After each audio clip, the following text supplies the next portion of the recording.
Bueno, yo quiero darles la bienvenida, muy buenas tardes, en nombre del Goethe-Institut y también en nombre de EUNIC.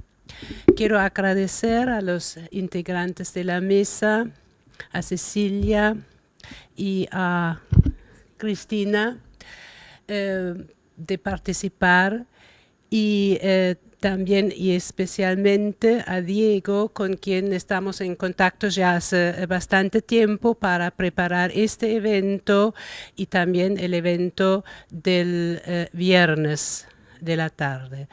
Nosotros estamos aquí en el edificio de la embajada. Muchas gracias a la embajada, pero ustedes saben que ya desde hace 2 años estamos compartiendo este edificio, el Goethe-Institut. Quiero destacar que el Goethe-Institut organiza este evento, pero es como miembro de EUNIC, que existe desde el año pasado y que es la Asociación de los Institutos Culturales Europeos en Sudamérica, en este caso.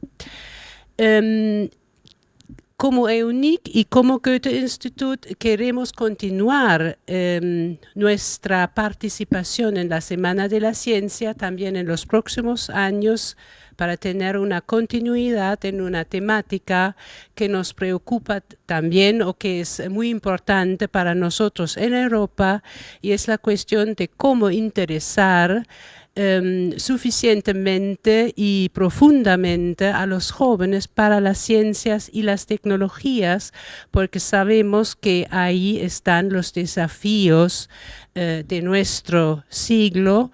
Y para decirlo así un poco simplemente, nosotros vemos en Europa también que las materias de las ciencias no son siempre las más preferidas, y en realidad son sumamente interesantes e importantes, y bueno, queremos ir a la búsqueda con ustedes para ver cómo interesarlos más a largo plazo. Muchas gracias entonces, y estamos muy curiosos de su propuesta ahora y de la discusión, y al final las queremos convidar para tomar un vino y para charlar. Muchas gracias.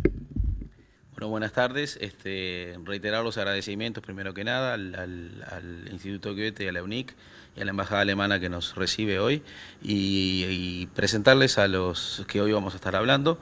Cristina Ochoviet es la coordinadora nacional del Instituto de Profesores, aunque el nombre haya variado un poco, es coordinadora nacional de matemáticas. Cecilia de la Paz ha trabajado incansablemente desde hace muchísimos años en Plan Ceibal, en su propia fundación Edúcate, desde su posición de maestra primero y especialista en nuevos medios y en la difusión de estos nuevos medios educativos después. Y bueno, y en mi persona, Diego Carbonell, soy el encargado de gerenciar el proyecto de Bettermarks, la empresa que ha producido la plataforma educativa de matemáticas, la PAM, la plataforma educativa de matemáticas, que ha distribuido, que está distribuyendo Plan Ceibal desde el año pasado. Pero más que nada, como digamos, el interés nuestro de hoy es, por un lado, presentar cuáles son los desafíos y qué queremos decir con nuevos recursos educativos, qué elementos hay que tener en cuenta en el momento de adquirirlos, quiénes pueden producirlos y dónde se encuentran, digamos, los interesados en adquirir productos de ese estilo y los productores de ese tipo de productos. Queremos acá, antes que nada, hacer una precisión. Estamos hablando de, en este caso concreto, de un producto que lo vamos a presentar como referencia, porque ha sido, creemos, el primer producto a gran escala en una disciplina científica en concreto, en las matemáticas. Lo vamos a presentar como referencia, pero de ninguna manera es el único proyecto. De hecho, en este momento hay más de 10, 12 proyectos en Plan Ceibal o sea, solo Plan Ceibal está llevando adelante más de 10 proyectos que todos tienen que ver con el área de contenidos y recursos educativos. Por lo tanto, digamos, lo que se presenta es una referencia, pero es, por supuesto, no representa todo el universo, sino que este es muchísimo más vasto. Cecilia se va a encargar de presentarnos un poco el panorama y de cómo se han dado las dinámicas y los procesos que han llevado a la adquisición y a la distribución de este tipo de productos educativos, sobre todo en el área de las ciencias. Por lo tanto, la presentación va a tener dos partes. Primero, vamos a tratar de describir un poco de qué estamos hablando cuando hablamos de recursos educativos para las nuevas generaciones. Vamos a presentar el caso concreto que nos ha involucrado tanto a Cristina como a mí en la producción de un contenido, un paquete de recursos, una plataforma de recursos educativos en el área de la matemática, y lo vamos a presentar sobre todo desde la perspectiva de lo que implica aprovechar recursos ya disponibles o, digamos, soluciones a escala ya disponibles hechas en Europa en este caso, y cómo funciona el proceso de localización, de adaptación, de contextualización y qué elementos hay que cumplir o qué elementos hay que incluir en el proceso de localización para que esta sea válida para la plataforma. En la segunda parte, Cecilia entonces nos va a mostrar cómo funciona desde el punto de vista del consumidor o del cliente, o como se lo quiera llamar, del sistema que quiere incorporar estos nuevos recursos, cómo funciona al lado de ellos. ¿Okay? Quisiera empezar con una pequeña cita que se la robé a un docente, amigo, familiar de hecho. Hace muy poquito tiempo me preguntó: ustedes que están con la plataforma de matemática, ¿cuándo van a hacer una plataforma de ciencias? Es un profesor de biología de secundaria y me pregunta: ¿cuándo van a hacer una plataforma de ciencias? Pues yo ya estoy haciendo algo para mí. Ahora, ese algo para el docente le implicaba aprender de cosas que digamos, llevaban muchísimo más lejos que lo que sus conocimientos tenían y muchísimo más lejos de lo que su tiempo le permitía, ¿no? Entonces este docente me decía: yo ya creé algunas cosas para utilizar con mis alumnos, pero bueno, tendría que aprender más para poder hacer una plataforma. No hay algo hecho, no existe ya una plataforma que lo haga. He buscado por la red y no he encontrado nada. La respuesta es fácil, es decirle: sí, existen. Hay un montón de plataformas de ciencias disponibles en el mundo que aprovechan, digamos, que han estandarizado el manejo de los contenidos y que le permitirían simplificarse la vida. El problema es que este docente en concreto tiene dos grandes problemas. El primero de ellos es el docente como productor de contenido, que es una línea que funciona, pero funciona muy limitadamente por razones de tiempo y por razones de formación específica para producir contenidos de este tipo.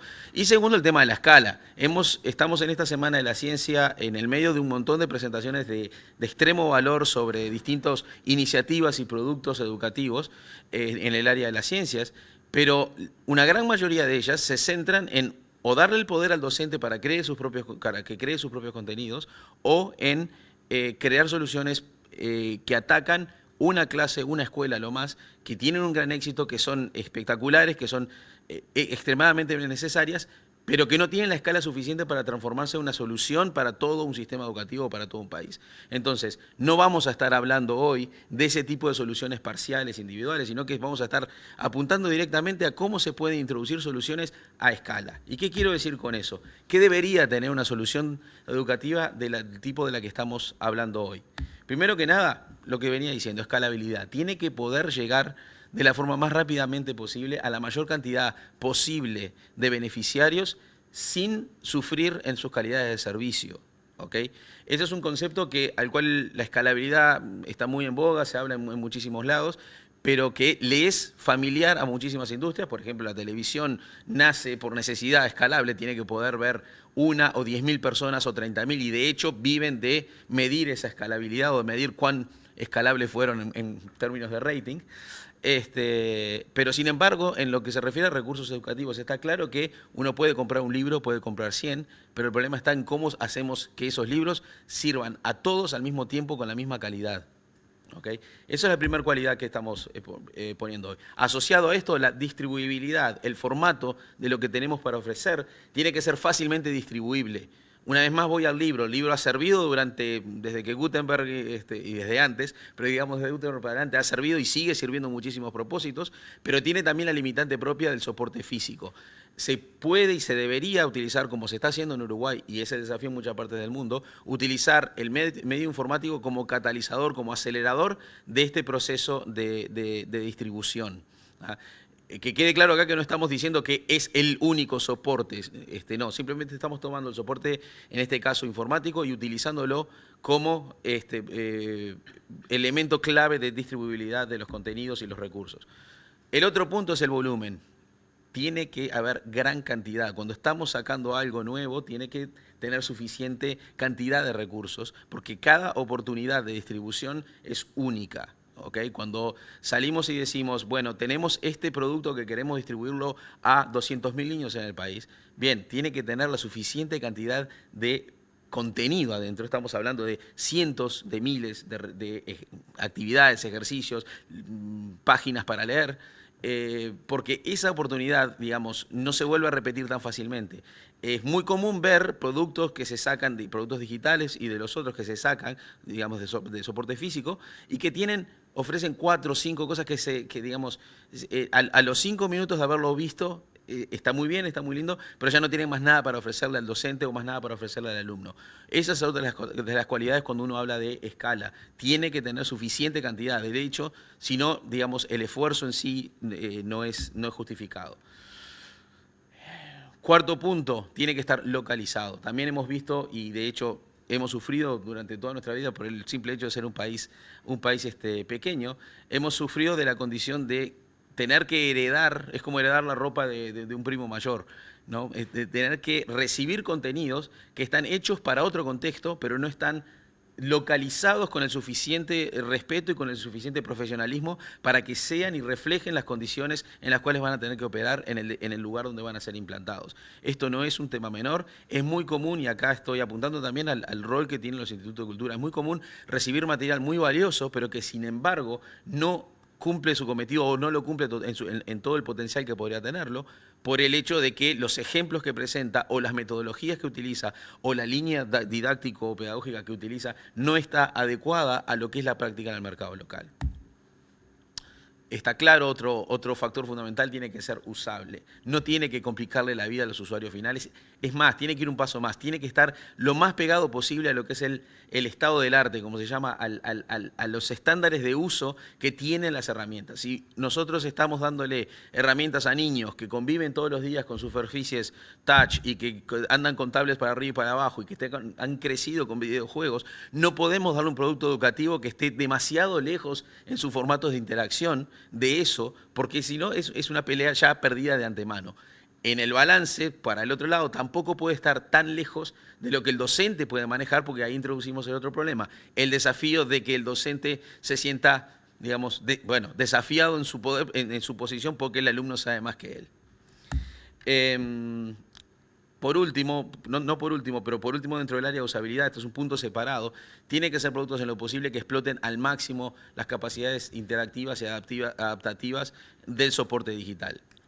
Repito una vez más la analogía con el libro, y no crean que soy un antilibro, al contrario, soy un bibliófilo yo personalmente, pero si vamos a sustituir por lo menos parcialmente los recursos educativos, entonces hay que aprovechar lo que el nuevo medio brinda. No se trata de agarrar un libro y digitalizarlo, meterlo en un CD, meterlo en una tablet y distribuirlo. Eso tiene su valor, pero no es a eso a lo que apuntamos con este tipo de herramientas. Apuntamos a algo pensado para el nuevo soporte, algo que interactúe de la manera que los niños ya están acostumbrados a interactuar, de la manera que los docentes están interactuados, y que vaya un paso más allá. Que sin sustituir, porque jamás se va a poder sustituir el rol docente, ofrezca herramientas de ayuda para la gestión de la clase y ofrezca herramientas de ayuda para ayudar a cada uno a tener su camino propio de aprendizaje, a gestionar esa diversidad que es uno de los grandes problemas que hay en el sistema educativo actual. Economía tiene que ser barato, tiene que, por cabeza per cápita, tiene que cerrar en la materia de números. Todo lo que se hace a escala debería, por definición, ser económico, porque para eso se hace a escala, ¿no? Sin embargo, esto no siempre es el caso. Cecilia después va a presentar algunos escenarios. Nos estamos enfrentando a un mundo muy curioso en el cual el hardware, la máquina es es barata y el contenido es caro. Lo vemos cualquiera que mire ahora por el Mundial, verá que comprar un televisor, comprar 3 kilos de zapallito y te regalan un televisor plasma. El hardware es caro, es barato, pero el contenido, hacerse la suscripción de esto o de aquello es caro, y lo mismo puede llegar a pasar con los recursos educativos. De hecho, los recursos educativos digitales que se venden en el mundo hoy por hoy, cada vez más estamos hablando de costos de 200 y 300 dólares por alumno por año, lo cual es ridículo. ¿Okay? Tenemos que aprovechar ese tamaño, esa escala, para dar una solución económica a este problema de la multiplicación y de la disponibilidad de los recursos. Finalmente tiene que simplificarle la vida a todo el mundo, y esto puede parecer como un corolario, y de hecho lo es. No tiene que introducir más problemas. Y hemos visto muchísimas veces que la solución tecnológica o un medio nuevo que aparece en realidad presenta más desafíos, y que a los 10 minutos ya el usuario está tentado a decir, mira, esto en vez de simplificarme la vida me la está complicando. De 40 minutos de clase paso 35 tratando de que todos mis alumnos se conecten, lo sigo haciendo en papelito o en el pizarrón y estamos contentos. No, tiene que simplificar, tiene que funcionar, tiene que andar. Esos son, digamos, los principios fundacionales de diseño con los cuales una empresa debería de salir a hacer contenidos y recursos educativos en este momento, y con los cuales hay muchas empresas que están saliendo a hacerlo, y con los cuales hay muchos también proyectos de investigación universitarios que están saliendo a hacerlo. El último punto, que es independiente de todo esto, y de hecho es tan independiente que debería ser externo, tiene que ser trazable, tiene que ser transparente. La plataforma tiene que poder, los recursos tienen que poder ser evaluables en cualquier momento dado. Tiene que poder aparecer cualquier entidad externa y definir una política de evaluación y una política de medición de resultados, y esos resultados tienen que ser los que guíen la evolución del producto educativo, y no seguir comprando cajas negras que se entregan y nadie sabe si dan más resultado o no. La paradoja de esto es que a los recursos educativos anteriores nunca se les pide que demuestren su valor. No se le pide al libro que demuestre su valor, porque ya se lo da por asumido, porque es parte de nuestro canon, de nuestro bagaje cultural. Cualquier cosa que aparezca nueva para sustituir algo que ya está, tiene que poder ser trazable y mostrar y demostrar su valor objetivamente hablando. Vamos entonces a presentarles cuál fue la experiencia nuestra cuando dijimos, bueno, tenemos todas estas cualidades que queremos, tenemos que generar un producto capaz de cumplir con todas esas cualidades, vamos a hacerlo. Y ese producto fue hecho en Alemania, fue hecho en Berlín por un equipo de docentes. Ahora vamos a hablar un poquito de números. Y digamos que más allá de haber salido a su mercado nativo, el primer gran desafío a escala que tuvo este producto, la plataforma adaptativa de matemáticas, fue aquí en Uruguay con Plan Ceibal. No es casualidad, es el único lugar en el mundo donde todavía se puede hacer distribuciones a escala nacional, ¿no? A escala de sistema. Entonces, queríamos presentarle un poquitito, primero las cualidades, y ahora ver qué lleva a ser un producto de ese estilo. Para darles un poco la dimensión y la escala de lo que estamos hablando acá. Una vez más, no estamos hablando del producto puntual, no estamos hablando de la digitalización de lo ya existente, estamos hablando de la creación de un producto nuevo, de un recurso nuevo. Para poder producir una cosa así, necesitamos alrededor de 80 personas en todo el mundo. Estamos hablando de 100.000 recursos. Voy a utilizar aquí libremente la palabra ejercicios, aunque en algunos ámbitos educativos tengo que tener un poco cuidado. Actividades. La plataforma de matemáticas, que hubiéramos querido mostrarla, pero como andamos un poco corto de tiempo, aparte de la conexión a internet no está disponible. Estamos hablando de una plataforma que le permite al alumno aprender su contenido curricular, lo que tiene que aprender de cuarto año de escuela más o menos a cuarto año de secundaria. Cubre todo el currículum, cubre toda la temática de matemática educativa. Cristina después va a describir más sobre este producto. Y lo hace a través de 100.000 ejercicios disponibles. Para darles una idea, si yo pongo juntos todos los libros de cualquier editorial de Plaza, estamos hablando de todos los ejercicios juntos, estamos hablando de unos 1.000 a 1.500 ejercicios. Si pongo los libros de cuarto escuela, quinto escuela, sexto escuela, primero, estamos hablando de 1.000 a 1.500 ejercicios.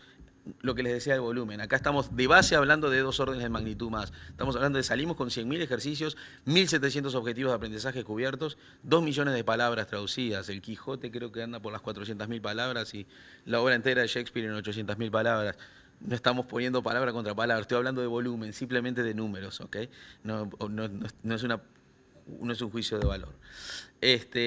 Para poder hacer esto hay 40 servidores virtuales para poder distribuir esto. Acá nadie tiene que instalar nada cuando compra esta plataforma. ¿Okay? Este es un servicio, lo compra llave en mano. Lo único que precisa es una conexión a internet, una máquina, una computadora y conexión a internet. El resto se encarga todo la plataforma. Para poder dar ese servicio, es lo que se llama software como un servicio y no como una cosa que se instala en la máquina. Cada vez más y más se va viendo cosas de esas, ¿no? O sea que no hay que comprar algo e instalarlo, sino que se lo consume desde la nube, desde internet. Para poder hacerlo, en nuestro caso, tenemos 40 servidores virtuales para poder atender un pico de demanda que en el caso de Uruguay podría llegar a ser 50, 60 mil niños conectándose concurrentemente a tratar de solucionar. El universo en Uruguay anda en el entorno de los 400.000, 500.000 beneficiarios entre alumnos y docentes. Tenemos que poder servir a todos ellos sin que se interrumpa el servicio. Los que venimos del área informática, hay un pedacito chiquito en la película de Facebook, de la red, en lo cual el fundador Zuckerberg dice: nuestra gran virtud es que estamos siempre en línea, nunca pasa que vayas y no esté Facebook. Bueno, exactamente ese es el estándar de calidad que se espera de un servicio de este tipo. No puede no estar disponible, ¿tá? Esa es la clave, y para eso es que se precisa esta escala. Producido original en Berlín, pero con la localización hecha en Uruguay, de lo cual va a hablar Cristina ahora.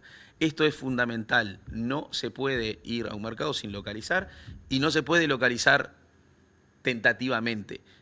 De hecho, se intentó traducir en otro país y tratar de adaptarlo a Uruguay, no funciona. Para poder ingresar, para poder ser, digamos, tener la seriedad y la calidad que uno quiere para poder servir un sistema educativo, tiene que ser localizado y revisado y avalado por profesionales locales. Para darles una idea, hacer un producto así, que es la PAM que tiene hoy Plan Ceibal disponible para todos los niños del país, precisamos 5 años de desarrollo y más de 20 millones de euros de inversión. ¿Okay? Es un poco para darle la escala. Más o menos está calculado que cada hora de contenido educativo lleva entre 10 y 15 mil dólares producirla. ¿Tá? Ustedes imagínense, vuelvo al caso de ese profesor de biología que les mencionaba hoy, imagínense lo que significa esto, o sea, producir un contenido educativo digamos, con la cualidad suficiente para que esté siempre disponible, para que esté siempre distribuible, lleva eso, lleva entre 10 y 15 mil dólares por hora. Claro que es más barato todavía que producir una serie televisiva, pero aún así es muchísimo más de lo que cualquier docente, aun si pudiera hacerlo, puede hacer en su tiempo libre o con lo que tiene de disponibilidad. ¿A qué se tiene que preparar una empresa que prepare este tipo de contenidos y quiera entrar a trabajar con un partner local y quiera trabajar en un proyecto local como Plan Ceibal? A procesos largos de compra, un proceso de licitación que en el caso de Ceibal anda más rápido que ningún otro comprador público que yo haya trabajado en mi vida, pero así todo demoramos un año entre la primera presentación y la adjudicación final. En el medio hubo 2 llamados, uno sustituyendo al otro, pilotos, entrevistas, mejoras, negociaciones, discusiones con el Tribunal de Cuentas. Eso es lo que se tiene que preparar. Eso también forma parte de la escala a tener en cuenta. Antes de pasarle a Cristina, quería simplemente dar unos datos más de qué pasó en el primer año en Uruguay. Si ustedes recuerdan, el año pasado, 2013, fue un año muy conflictivo en lo educativo. Tuvimos una huelga docente muy grande, por lo tanto, el año de lanzamiento no fue definitivamente el año ideal. Y una vez más, estábamos cortando terreno nuevo, así todo.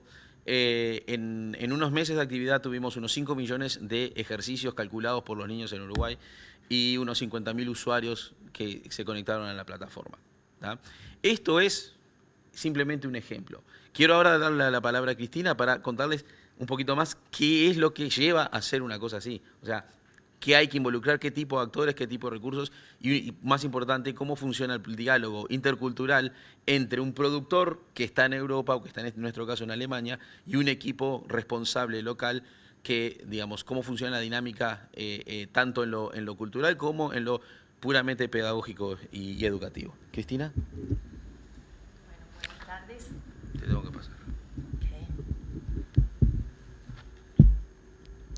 Para los que no conocen la plataforma y puedan un poco ubicar la reflexión, me gustaría explicar brevemente en qué consiste la plataforma adaptativa de matemática.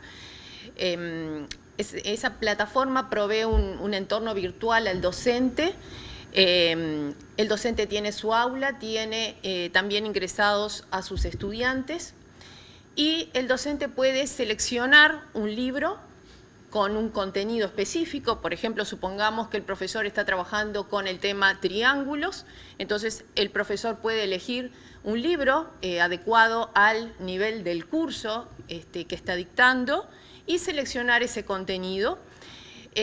Una vez que selecciona ese libro, en ese libro va a encontrar objetivos de aprendizaje y a cada uno de sus estudiantes va a poder asignar distintos objetivos de aprendizaje. El alumno, cuando entra a ese entorno virtual, va a encontrar las tareas que su docente le propuso. Esas tareas van a consistir básicamente en actividades, en problemas. El alumno las puede ir resolviendo y tiene además un manual con el cual puede apoyar su tarea, consultarlo en cualquier momento y además va recibiendo una retroalimentación permanente sobre la tarea que él va realizando. De forma que es un elemento, un recurso muy útil para los profesores. Los profesores luego reciben información sobre cada una de las actividades realizadas por los alumnos y asimismo permite al estudiante manejarse con autonomía en el abordaje de los contenidos, así como también seleccionar contenidos que el profesor no le ha asignado, pero que él pueda tener interés en abordarlos. En ese sentido, nosotros entonces tenemos contenidos que van desde tercer, cuarto año de escuela hasta el cuarto año de liceo. ¿Cómo fue que nosotros recibimos esos materiales de Berlín concretamente? Para que nosotros pudiéramos, si bien ese material está propuesto en inglés, es decir, hay países del mundo que están utilizando esos materiales en inglés, también había contenidos en alemán que no estaban en inglés y para que pudiéramos interactuar con el equipo alemán necesitábamos establecer una lengua en la que nos íbamos a comunicar. Bueno, esa lengua fue el inglés. Eso significó que nosotros necesitamos que el equipo alemán, por ejemplo, realice una traducción al inglés para luego nosotros realizar una traducción del inglés al español. Y en ese tema me quería ubicar porque cuando hablamos de un proceso de localización, de adaptación de contenidos, nos enfrentamos al problema de los lenguajes. Entonces uno puede decir, bueno, pero eso implica simplemente un proceso de traducción. Bueno, pero allí también convergen lo que entendemos por teorías de la traducción, que es traducir un problema de matemática, es simplemente realizar una reescritura literal respetando la autoría de quien fue creador de esa situación problemática. Bueno, pero después vimos que si nosotros queríamos respetar lo que el profesor y los maestros y profesores alemanes habían elaborado en esos ejercicios, nos encontrábamos con contenidos que no tenían nada que ver con nuestros modos de hacer en el aula. ¿Por qué? Porque nosotros acá no solo estamos hablando de la matemática, que nos parece quizás una de las ciencias más universales. Se dice muchas veces la matemática es universal, el lenguaje de la matemática es universal porque es un código simbólico que se maneja por parte de la comunidad matemática en todos los países del mundo, pero acá estamos hablando de algo muy distinto, estamos hablando de la matemática escolar. Y la matemática escolar es la que vive en las instituciones, es la que nosotros enseñamos a nuestros estudiantes y esa matemática escolar es muy distinta de la matemática sabia, al decir de Yevalar. Entonces, esa matemática escolar necesitaba no de traducciones literales, que podría ser, por ejemplo, un traductor, sino de un equipo de maestros y de profesores que fueran conocedores de lo que es la matemática escolar en nuestro medio, de los modos de enseñar matemática en el Uruguay Y entonces no solo esa traducción se remitió a una reescritura literal, sino que también tuvimos que poner de nosotros. ¿Qué entendíamos? ¿Qué sentidos estaban involucrados? ¿Qué vocabulario era propio de nuestro contexto? ¿Qué código matemático distinto usamos también? Porque empezamos a ver que no escribimos la matemática en Uruguay de la misma forma que la escribimos o en Alemania o en España, por ejemplo. Entonces, esa localización supuso ya de primera mano utilizar un lenguaje diferente, utilizar un código matemático distinto y asimismo utilizar representaciones matemáticas diferentes. Hoy proponía el problema de los triángulos, porque cuando uno trabaja con triángulos, muchas veces los docentes piden construir un triángulo en tal o cual condiciones. La plataforma provee la posibilidad de interactuar de formas muy variadas y, por ejemplo, le proporciona al estudiante las herramientas virtuales, un compás virtual, una escuadra, para que él pueda realizar sus trazados virtualmente, digamos. Entonces, nos veíamos enfrentados a que, por ejemplo, del inglés teníamos que traducir circle. Bueno, escribíamos círculo. Pero después nosotros vimos que acá los maestros, los profesores no dicen tracen el círculo, sino que concretamente nos referimos a circunferencia.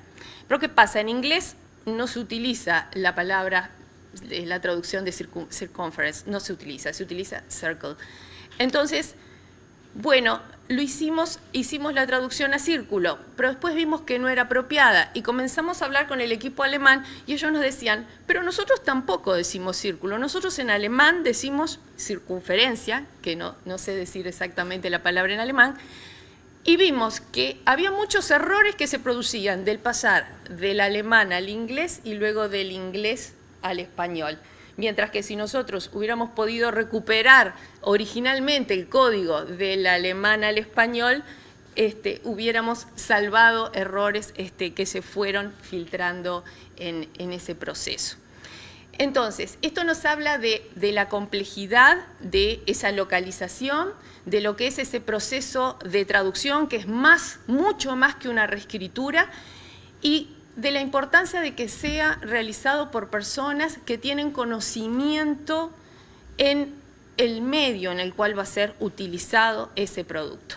Es decir, el traductor es muy poco lo que podría vertir en el aprovechamiento de este recurso. Entonces, se entendió que los maestros y los profesores con experiencia eran las personas más indicadas para llevar adelante esta tarea de localización.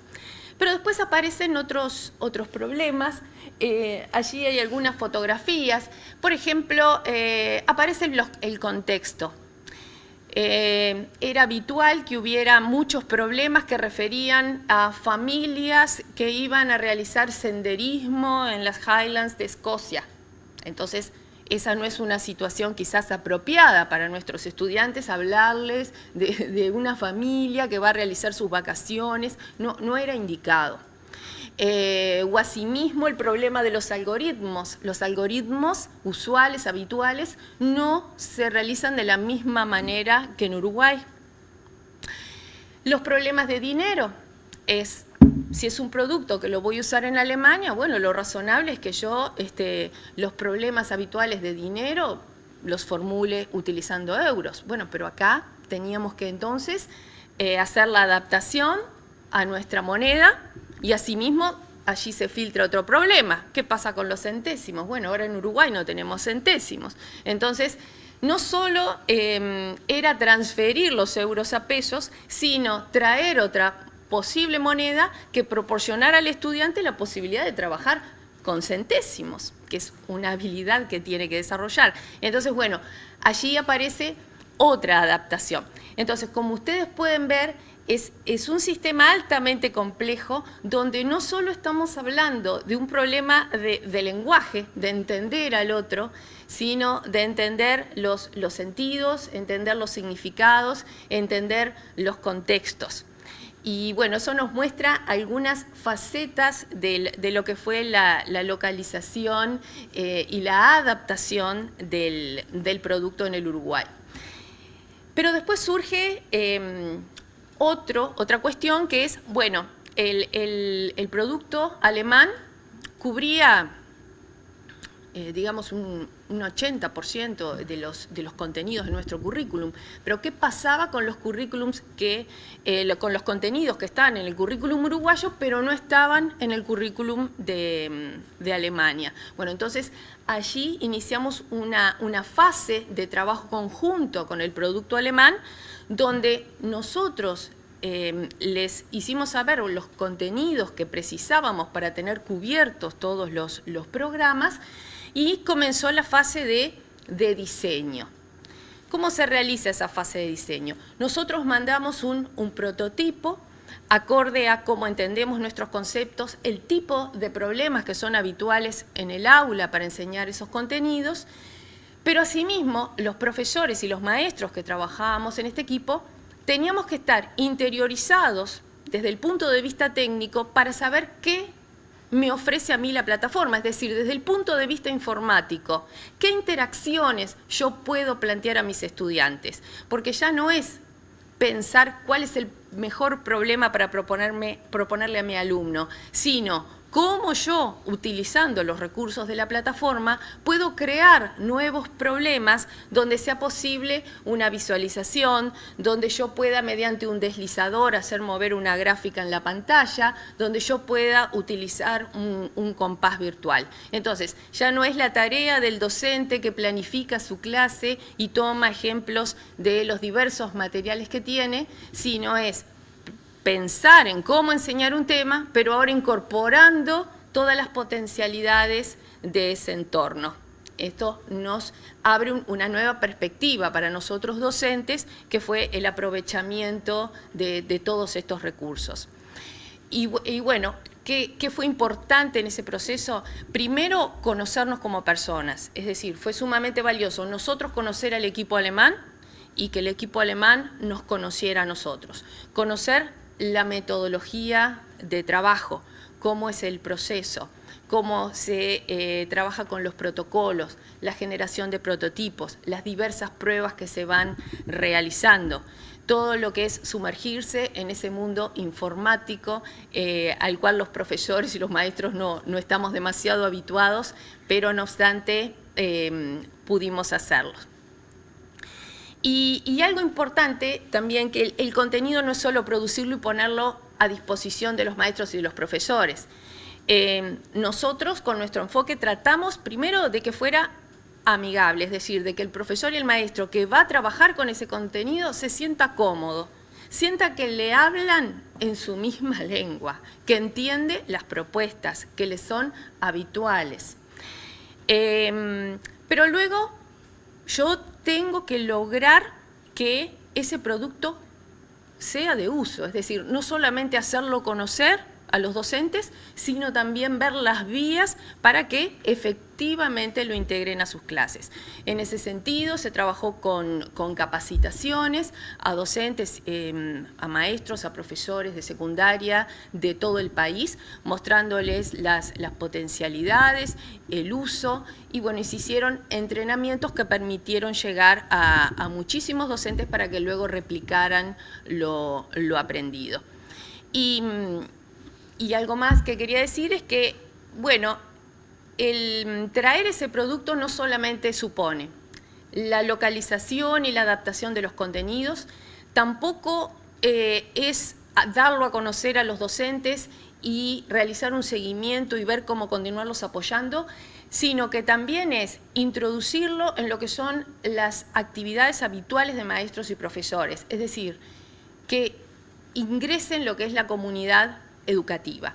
Los maestros, los profesores asisten a congresos, asisten a eventos, leen artículos, y de ahí que este producto deba ingresar también a esos ámbitos, es decir, cómo lo doy a conocer en un congreso, cómo lo presento a otras comunidades, cómo genero investigación donde yo pueda realizar una publicación en la cual está involucrado este producto. Entonces vemos que no termina en la fase de producir el material, de traerlo, de venderlo y de ubicarlo, sino que después también debo introducirlo en lo que son las actividades de esa comunidad en donde el producto se inserta. Y eso supone darle una continuidad en esos ámbitos, como pueden ser congresos, revistas especializadas, y entonces seguir generando conocimiento sobre ese producto para asegurar los procesos de control de calidad y de evolución y desarrollo. Era eso. Bueno, buenas tardes a todos, gracias por estar acá a esta hora. Mi nombre es Cecilia de la Paz, para quien no me conoce, algunos sí, Nicolás, Marce. Yo soy maestra y trabajo en Plan Ceibal, como bien dijo Diego, hace ya 6 años, el plan tiene 7. Y trabajo en realidad desde hace ya más de 15 en ir encontrando nuevas estrategias y nuevas formas de que a los chiquilines les interese y les guste aprender y que los maestros disfruten de enseñar. Hoy vamos a hablar de selección y adquisición, y un poco la invitación de Diego viene por el lado de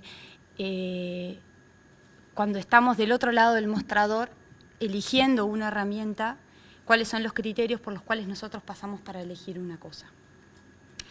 Y aquí, antes que nada, quiero que sepan de que en todo lo que es recursos educativos digitales y en todo este proceso que estamos viviendo, el camino es la recompensa, pues no está nada escrito, pues lo estamos descubriendo todo, y por eso para nosotros el contar con proveedores como Nicolás, como Diego, es fundamental y es imprescindible, porque la construcción de conocimiento sobre cómo se elige, qué se elige, cómo se implementa y cómo se distribuye, la estamos creando entre todos. Eso no quita que nosotros somos responsables, desde quienes trabajamos en Ceibal, de tener bien claro cuáles son los objetivos y que esta instancia creativa que estamos viviendo no nos haga tomar malas decisiones, porque los recursos son pocos, los usuarios son muchos y las oportunidades de equivocarse también son pocas. Entonces, lo primero que nada es no olvidarnos cuál es el objetivo que tenemos. Y muchas veces lo que nos pasa en educación es que tenemos objetivos enormes, eternos, que son tan loables, pero que son inalcanzables, son intangibles. A mí cuando yo ingresé en el plan me pasaba eso. Los objetivos eran tan amplios que pensé que tenía que elegir uno para poder focalizarme en eso y verdaderamente sentir y ver y también transmitirle a mi equipo que habíamos logrado algo, por más que sean mojones más pequeños que los grandes objetivos de la educación. Por otro lado, como dijo Diego, yo dirijo una fundación, la fundación se llama Educate Uruguay, y la fundación surge y trabaja muy especialmente con la educación rural, con los niños y con los maestros de la escuela rural. Tal vez ustedes no saben, pero el 42% de las escuelas de nuestro país son rurales, pero solo el 5% de la matrícula es rural. Por ende, cuando se hace política pública, no necesariamente son los primeros de la lista.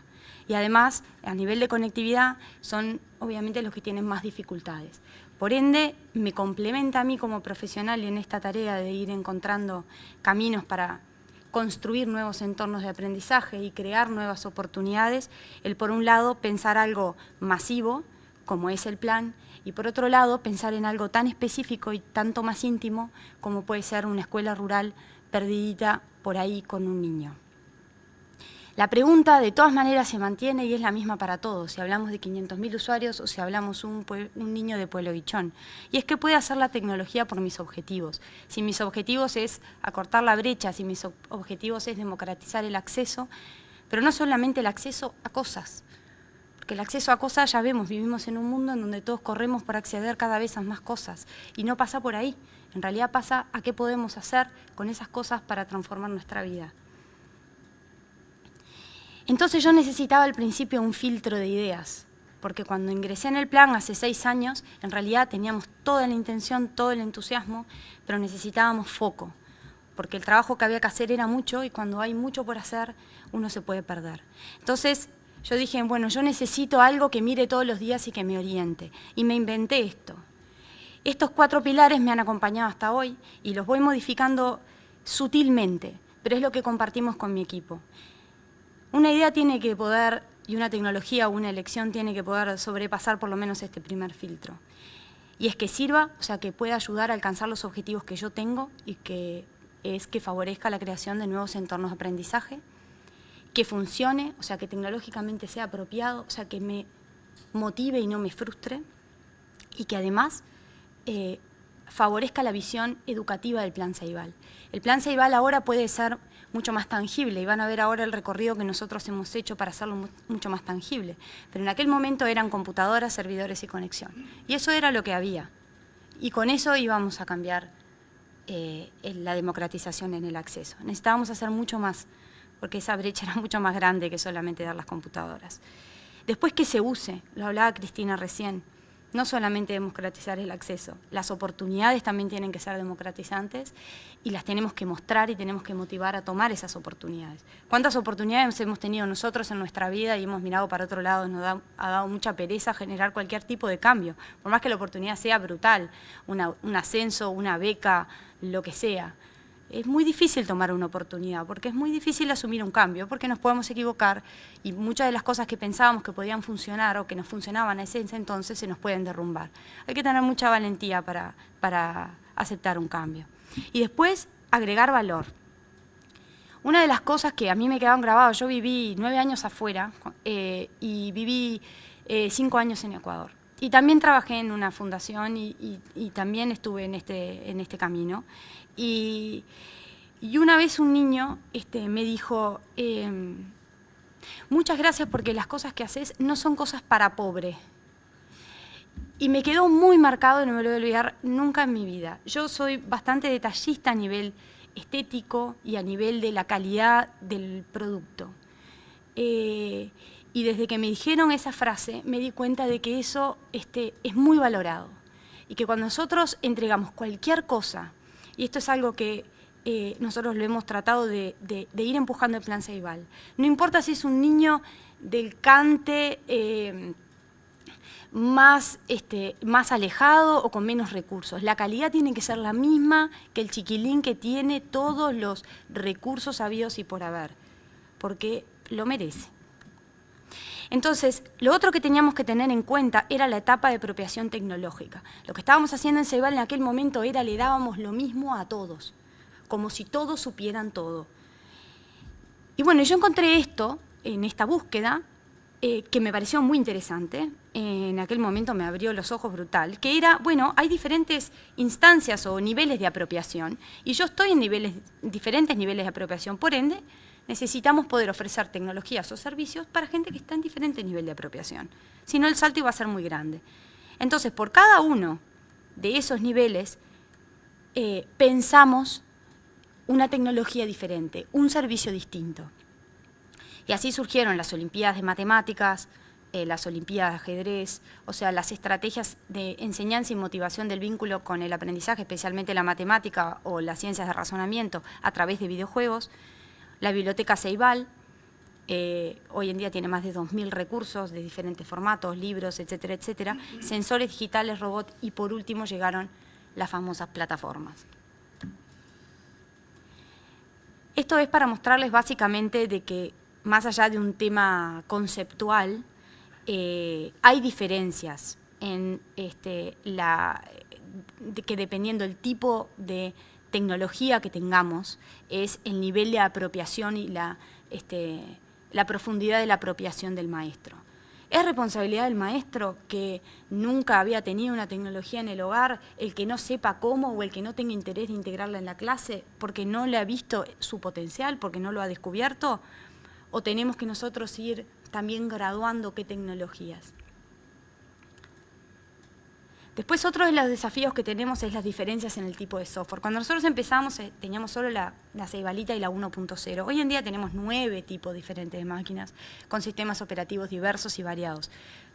Nicolás, Diego, todos los que están acá que producen para nosotros, probablemente tienen un gran dolor de cabeza en este sentido, porque tenemos máquinas de todo tipo. Esto es solamente una gráfica que refleja, esto es de segundo año de escuela a tercer año de liceo, la diversidad de máquinas, y cuando nosotros pensamos en cualquier tipo de tecnología o servicio o producto para nuestro plan, tenemos que pensar que pueda trazar en todo este tipo de variedad de máquinas. Como si fuera poco, también hay diferentes tipos de conectividad, por ende nosotros podemos decir, bueno, entonces olvidémonos de la máquina, vamos todo por internet. Bueno, ni. Primero tenés el 42% de las escuelas rurales que están muy comprometidas, pero pongamos que ese porcentaje de la población no me interesa. De todas maneras, por ejemplo, yo ahora estoy en un proyecto que se llama Red, tengo solamente 100 centros y esta es la diversidad que tengo.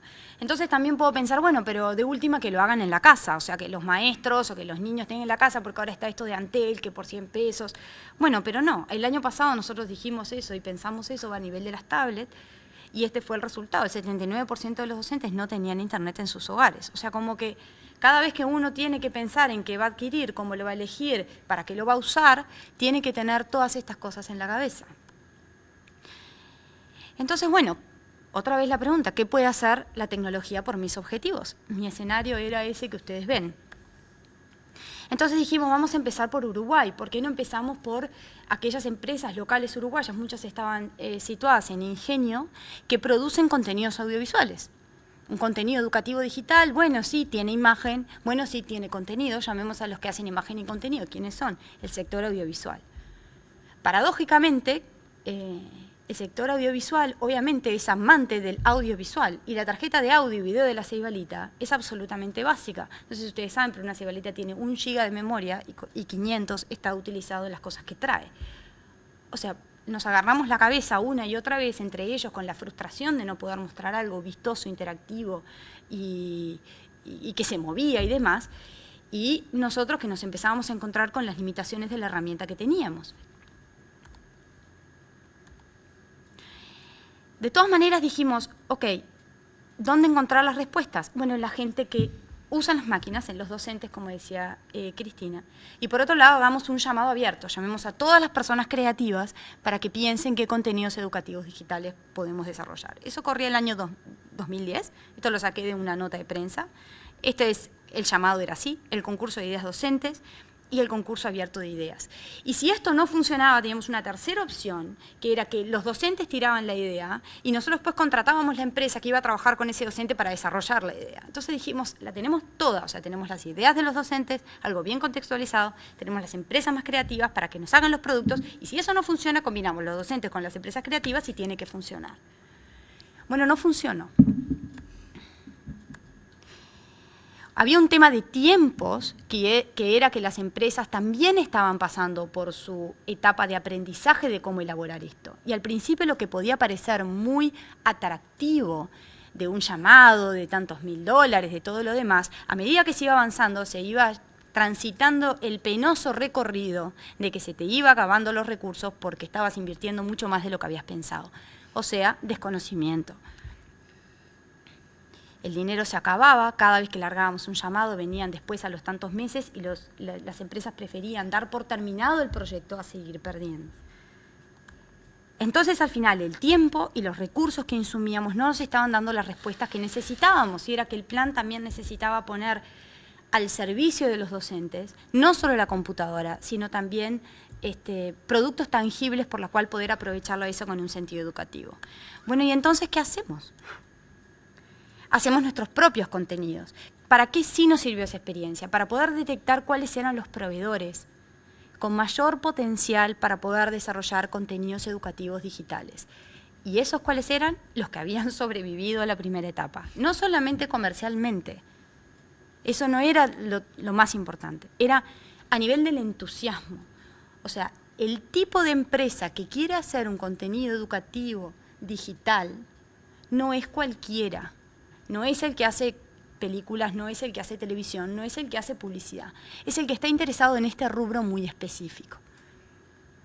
Y con ellos hemos logrado los éxitos más grandes del plan. Y el secreto estuvo en poder reconocer esa diferencia. Entonces, por un lado teníamos a los uruguayos, pero necesitábamos cuestiones más potentes. Entonces, ¿dónde está o quién desarrolla la tecnología que yo necesito? La necesito mañana, no puedo seguir esperando, no puedo esperar que el mercado madure. y por un tema de escala probablemente queramos un producto mucho más caro de lo que Uruguay podría costear. Bárbaro, vamos a buscarlos a las ferias. Obvio, allá marché yo hace 2 años al BET en Londres, feliz.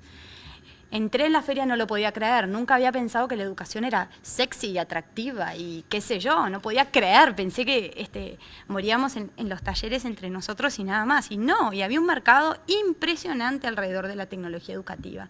Y volví fascinada, con millones de ideas para poder implementar. Pero tampoco funcionó tan bien o tan mágicamente como yo pensé. Y las preguntas que surgieron fueron, ¿confiamos en una tecnología que todavía no está lista? Hay veces que nos venden cosas que no están prontas. Y sí, te pueden llegar a vender cosas muy grandes y muy caras que no están prontas y que van a fallar. Y sí, hay gente que puede ser lo suficientemente irresponsable para darte cosas que vos vas a implementar en todo tu país sin que ande bien. ¿El mercado es demasiado comercial para ser educativo? ¿Y qué hacemos con la academia, que es demasiado teórica para ser creativa o para ser más ágil? Entonces, por otro lado el mercado es demasiado global para darme lo que yo necesito, con mis máquinas específicas, con mi contexto educativo, con mi cantidad de niños. Y ahí nuevamente surge este tema de las empresas especiales, digamos.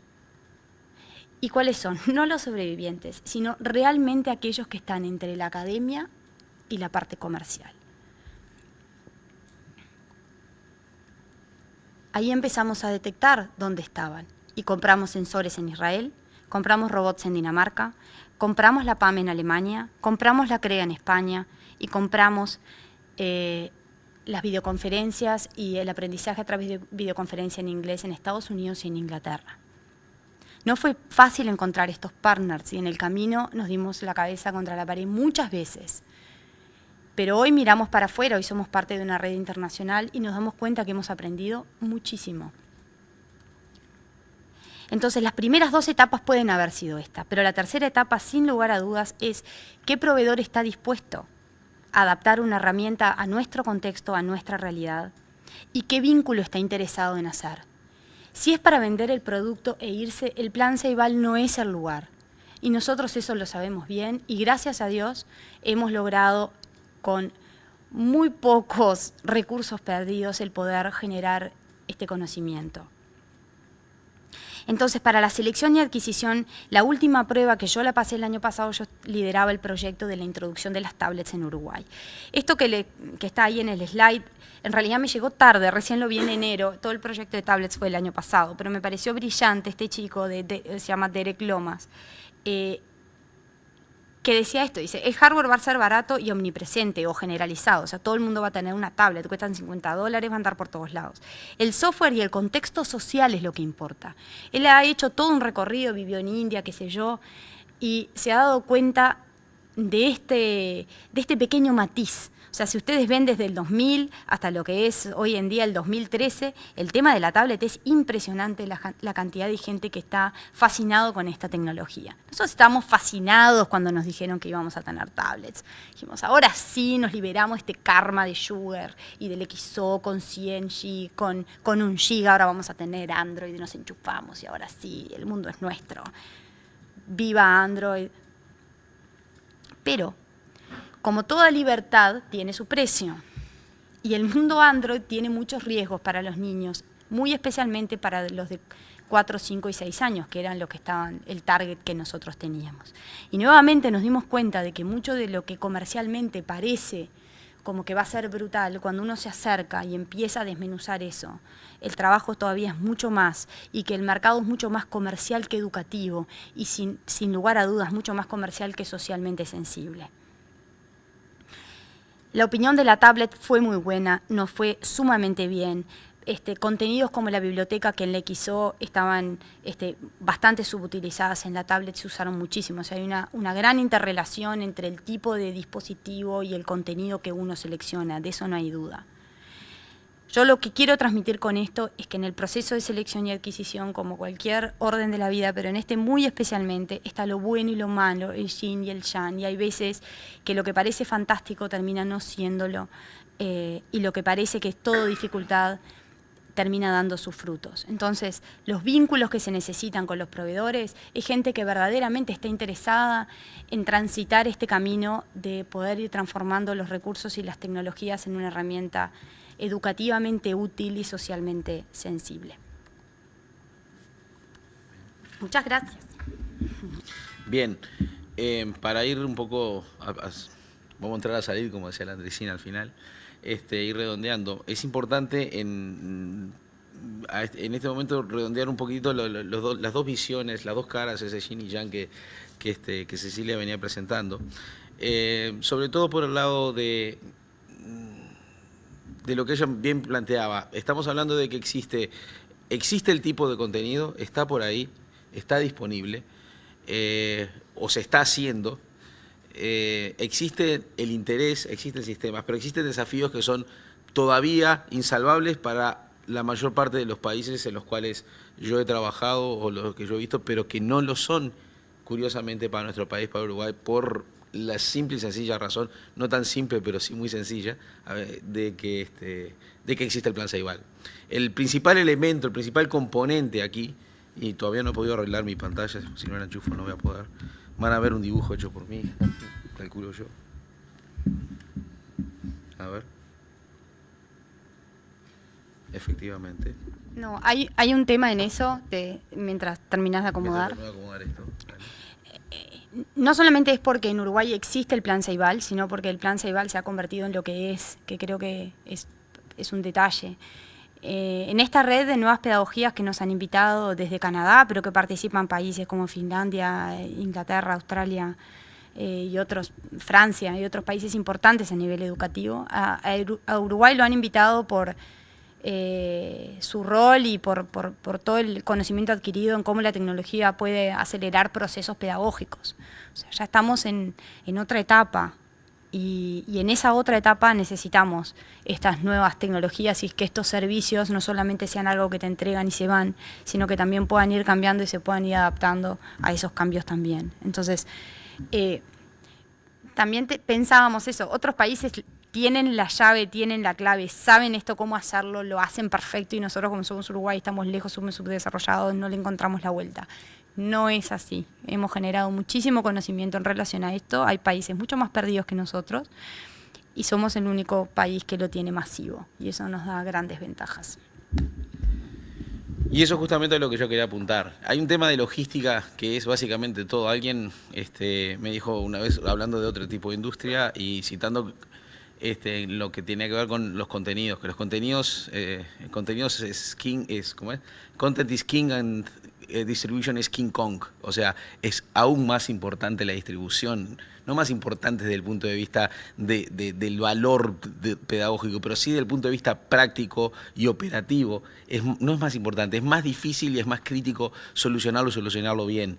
Ese tema de logística es un tema que en Uruguay está resuelto, como decía Cecilia. Cuando presentamos por primera vez la idea de venir a Uruguay para una empresa alemana, y ahí voy retomando un poco el tema que planteaba al principio, plantearle, ustedes imagínense a una empresa alemana que está acostumbrada a operar dentro de un mercado en el cual hay 16 estados federales en los cuales cada uno de ellos tiene su propio programa educativo, creo no equivocarme, y no solo su propio programa educativo, sino que tiene 3 tipos de escuelas medias.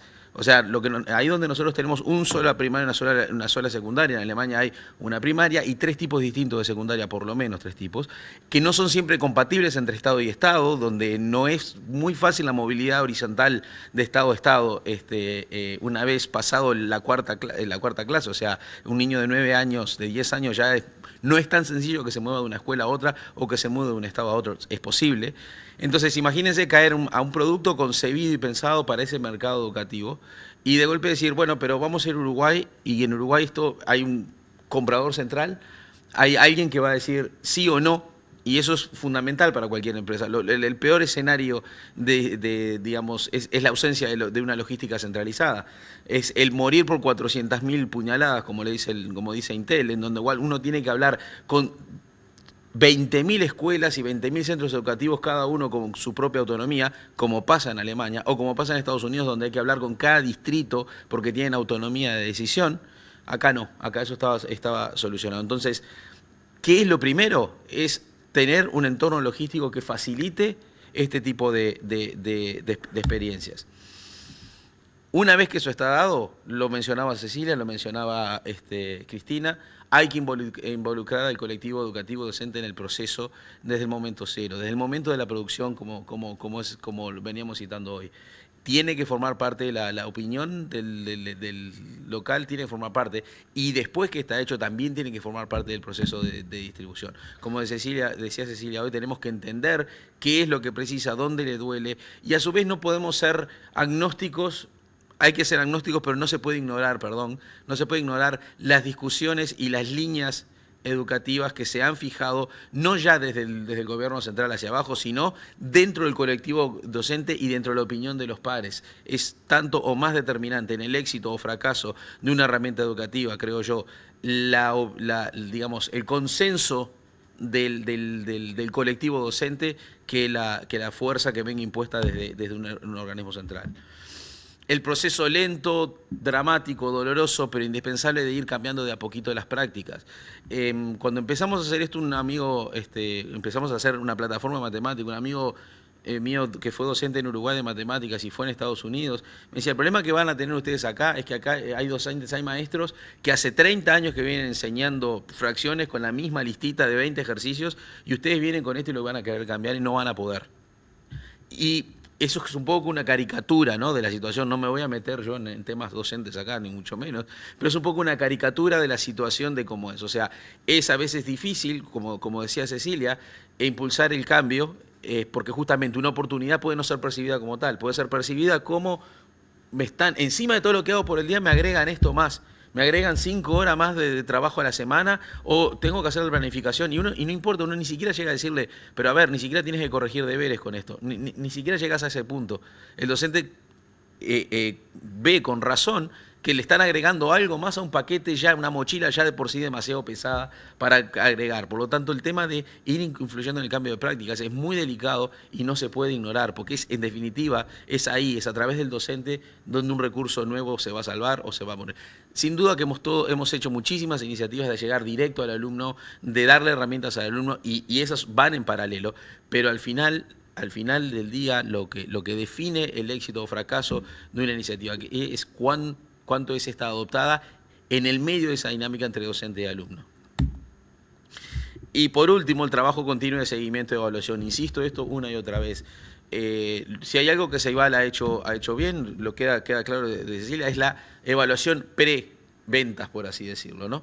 Ahora también viene el desafío de la evaluación post-venta de efectivamente estamos cambiando los resultados, estamos teniendo mejores aprendizajes. Vivimos en un mundo que se están neurotizando un poco con el tema de las evaluaciones estandarizadas y PISA, y estamos cada 3 años, ¿no?, mirando los números y nerviosos a ver dónde vamos a aparecer como si fuera el ranking de la FIFA o lo que fuera.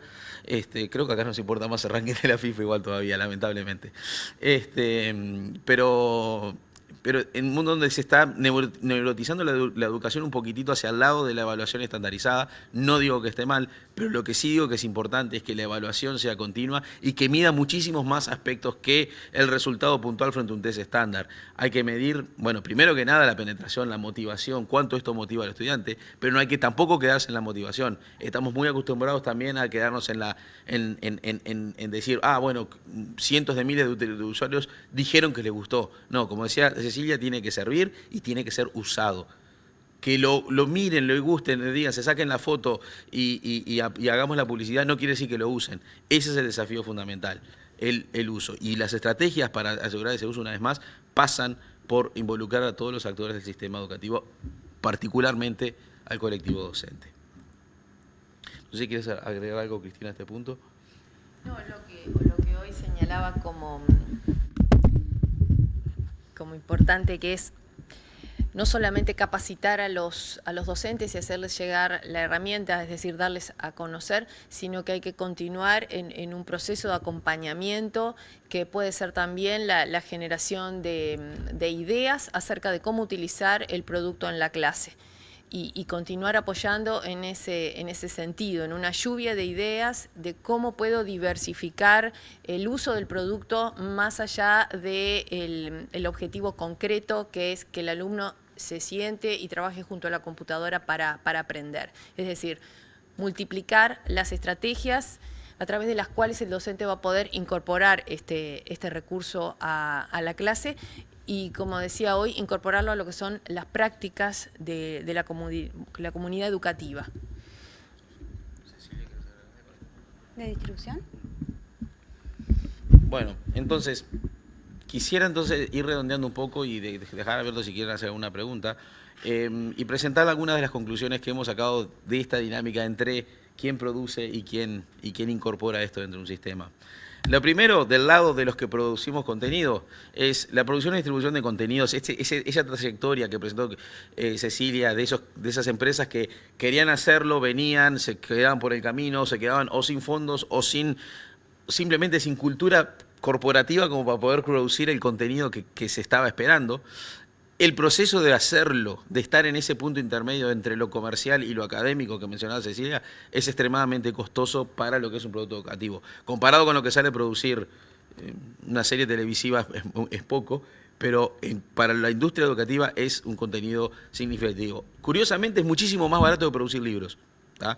Muchísimo más barato que producir libros, pero en cualquier medida que uno tome, ¿tá? Así todo es muy caro y está, digamos, muy por fuera de, digamos, no solo, cuando digo caro no me refiero a la cantidad de dinero que invertir, sino a la voluntad y a la moral que hay que tener adentro para no desanimarse por el camino. O sea, la inversión acá no solo es el dinero en sí mismo, que, dicho sea de paso, es algo que es muy difícil de encontrar en la región. Es muy difícil de encontrar dinero de inversión que se dedique a la generación de nuevos medios educativos. Es fácil encontrar dinero quizás en la región ahora para construir edificios o lo que fuera, pero no existe una cultura de la inversión, por lo tanto hay que ir a buscarlo en otra parte. Lamentablemente es así, hay excepciones. Pero no es simplemente una cuestión de dinero, sino de tener las reservas morales y las reservas anímicas para no desanimarse por el camino. 5 años para una empresa de servicios en Internet es muchísimo tiempo. Es muchísimo tiempo. 5 años de probar y fracasar es muchísimo tiempo. 5 años de probar y no entender el sistema educativo y no entender, no terminar de interpretar los señales que llegan de los colectivos docentes, de las autoridades políticas. 5 años de hablar con millones de actores y nunca llegar a nada. ¿Tá? Es muchísimo tiempo. Es muy pocas las empresas en el mundo que están dispuestas a generar contenidos educativos a ese nivel en forma continuada. Así todo existen, y no solo el ejemplo que presentamos hoy, que es las que nos involucra más directamente, existen varias empresas tratando de cambiar la pisada en esto.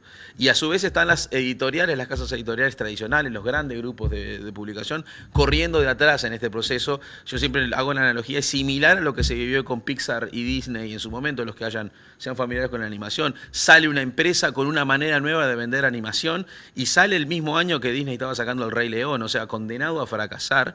Y sin embargo, esta empresa digital con su nueva manera empieza a hacer sus cosas, por supuesto con Steve Jobs atrás, pero empieza a hacer sus cosas, empieza a forzar a Disney primero un acuerdo de distribución y después a una compra total con transferencia de la cúpula ejecutiva. O sea, Disney compró Pixar, pero Pixar terminó dominando a Disney desde el punto de vista creativo. Es exactamente, es muy parecido al proceso que tiene que pasar con los contenidos educativos. Esto no se trata de digitalizar el contenido editorial de las grandes casas, sino de incorporar estas nuevas maneras de entender el contenido educativo. Existen estas empresas y existe una tendencia natural. Ahora, el problema es que la adquisición, como bien planteaba Cecilia, es difícil. Es un proceso difícil, es un proceso de largo aliento que pone a test los nervios de todo el mundo, de los que van a comprar y de los que están produciendo. Primero porque no hay dónde encontrarse. Cecilia decía que iban a las ferias a ver qué pasaba. Yo particular mañana tengo que ir a la feria de la educación en Sao Paulo, y uno va a este tipo de ferias, y más allá de los sospechosos de siempre, y de las lapiceras y carpetas que se regalan como siempre, y de las cosas que se ven, no existe después de eso un espacio en el cual, como existen en otras industrias, en el cual un productor pueda ponerse en contacto con un potencial cliente y intercambiar qué es lo que preciso, cómo lo preciso, eso que una vez más Cecilia decía, encontrar esas empresas que están dispuestas a adaptarse para operar en el medio local. Eso es algo que, yo qué sé, en el mundo agropecuario existe, ¿no? Uno precisa maquinaria, la Cámara de Comercio se encarga de poner unos en contacto con otros, la Cámara de Industria entra en juego, etcétera. No existe en el ámbito de los contenidos, mucho menos en el ámbito de los contenidos educativos, sí en los contenidos audiovisuales. Segundo, los criterios de selección no son claros. Dicho en breve, existe muy poca gente capaz de escribir un pliego de licitación que diga qué es lo que queremos comprar. México en el último 2 años ha intentado 4 veces distintas iniciativas. Primero compramos solo tablets, después vinieron acá, estuvieron reunidos en Ceibal y se dieron cuenta que tenían que comprar tablets y contenido. Sacaron una licitación de tablets, sí, de hecho el presidente mexicano en la primera visita se bajó del avión y fue a Plan Ceibal antes que a ningún otro lado. Sí, lo vimos. Exacto, y volvieron de ahí con el mensaje, no, hagan todo junto, hardware y contenidos. Pero después sacaron una licitación en la cual si uno tenía un libro con un CD o uno tenía una plataforma así, eran igual de válidos, porque no existían criterios claros para comparar lo que se dice manzanas y peras, dicen los ingleses. Mi tío decía chorizo con propulsión al chorro, o sea, no hay manera de poner las cosas en contexto, y existe muy poca gente capaz de definir cuáles son esos criterios. Y por último, por las complejidades propias del proceso de localización, no solo de los contenidos, sino de ese proceso posterior que mencionaba Cristina, de acompañar al colectivo docente con productos, con servicios. ¿Tá?